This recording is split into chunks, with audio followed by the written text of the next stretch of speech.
Le marché crypto continue sa tendance baissière. La question que tout le monde se pose, c'est quand est-ce qu'on va se retourner, quand est-ce qu'on va bottom et comment repérer ce bottom pour rentrer au meilleur moment. C'est ce qu'on va voir aujourd'hui en définissant des niveaux précis à surveiller. On commence tout de suite par le graphique de Bitcoin. Je ne ferai pas de fonda aujourd'hui parce que c'est vraiment le graphique qui va m'intéresser. On est en daily. Je vous rappelle qu'on avait fait un nettoyage de l'ancienne ATH avec un beau rejet par la suite le 10 octobre.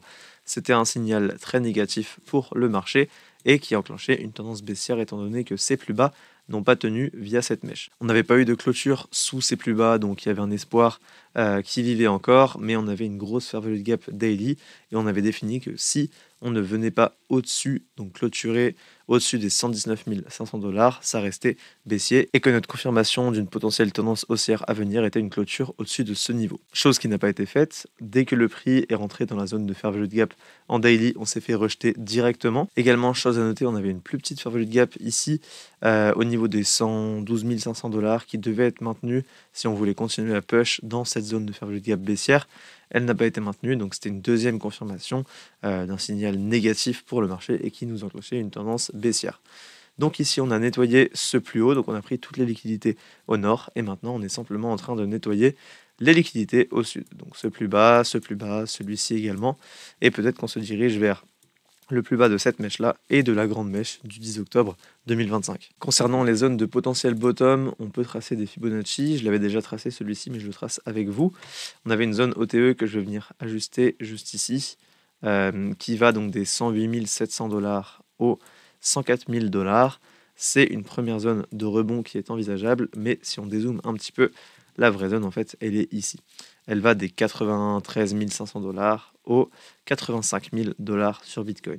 Pour moi, c'est la grosse zone à long terme qui doit être maintenue si on ne veut pas parler de bear market, si on veut continuer notre tendance haussière qu'on maintient depuis maintenant un long moment. C'est ce qu'on avait fait ici sur la mèche du 5 août 2024 jusqu'au plus haut ici de début 2025, janvier. On pouvait tracer un Fibo, on n'était même pas allé dans la zone de rechargement avant de repartir.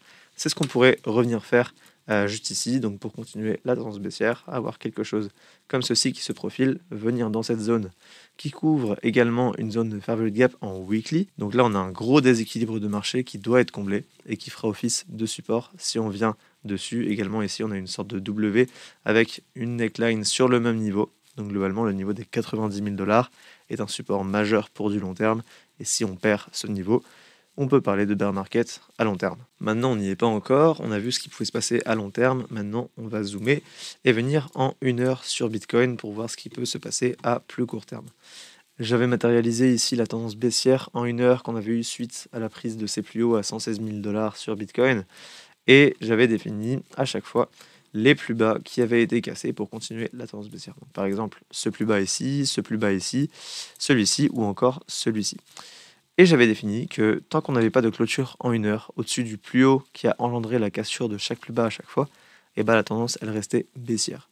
Et c'est parfaitement ce qu'on a eu. Ici, on a eu un beau rebond, mais qui n'est pas venu clôturer au-dessus du dernier sommet, donc la tendance reste baissière. C'est ce qui s'est passé, on a eu un nouveau push baissier par la suite. Encore une fois, on est venu casser un nouveau plus bas avec une bougie en 1 heure. Donc le sommet a cassé, il est ici. Et on n'a pas eu de clôture en 1 heure au-dessus de ce sommet. Donc la tendance, jusqu'à preuve du contraire, est toujours baissière. C'est ce qui est en train de se matérialiser ici. Elle a été un petit peu interrompue ici car c'était le week-end. Il y avait très peu de volume comme vous pouvez le voir juste là parce que simplement les professionnels ne sont pas sur les marchés en week-end. Bien que le marché crypto soit ouvert, les professionnels ne sont pas là. Donc il y a beaucoup moins de volume et donc globalement moins de volatilité également. On avait une zone de fair value gap ici qui aurait pu faire office de support, mais étant donné que la tendance était baissière, on avait beaucoup plus de probabilité de casser ce plus bas. Donc, pour résumer, la tendance, elle reste baissière. Si je retourne en 4 heures pour avoir des confirmations, même en daily, finalement, moi, je vois rien d'haussier à court terme tant que j'ai pas de clôture en daily au-dessus de ce niveau-là, des 111 200 $. Tant que j'ai pas ça, pour moi, c'est baissier. Et il n'y a aucun long à prendre sur Bitcoin et donc sur le marché crypto, car je vous rappelle que Bitcoin drive l'ensemble des actifs du marché crypto. Maintenant, si on doit voir du positif là-dedans, on a liquidé plusieurs plus bas sur ces niveaux-là, des 106 000 $, et on en a encore à liquider. Donc la question c'est quand est-ce qu'on va s'arrêter. Moi, c'est relativement simple. Je surveille notre tendance baissière qu'on a initiée depuis la fin du mois d'octobre et tant qu'elle ne s'invalide pas, je reste baissier. Par exemple, si on fait ceci, pour moi, la tendance reste baissière et je ne vais pas rentrer longue ici bêtement, sans confirmation. Pour moi, ça reste baissier, donc j'ai aucune raison de rentrer longue. Maintenant, si je vois quelque chose comme ceci, là, c'est intéressant parce que j'aurai une clôture en 1 heure juste ici et je pourrais considérer que le marché a changé de structure et donc qu'on passe haussier à court terme avec une potentielle tendance qui peut se profiler comme ceci sur Bitcoin en direction d'un nouvel ATH. Sur Ethereum, c'est relativement différent. Ici, on est en 4 heures et on remarque tout de suite qu'on a beaucoup de sommets qui sont intacts et qui n'ont pas été nettoyés. Des sommets à long terme qui couvrent beaucoup de liquidités. On va pas aller sur une charte de liquidité ici parce que ce genre de heatmap des liquidations sont des calculs en fait. C'est pas vraiment des données qu'on lit, c'est des estimations. Je le vois sur le graphique directement que les liquidations sont ici, au-dessus de ces sommets, et donc c'est des zones d'intérêt pour le marché qu'on viendra déclencher un jour ou l'autre. La vraie question, c'est quand.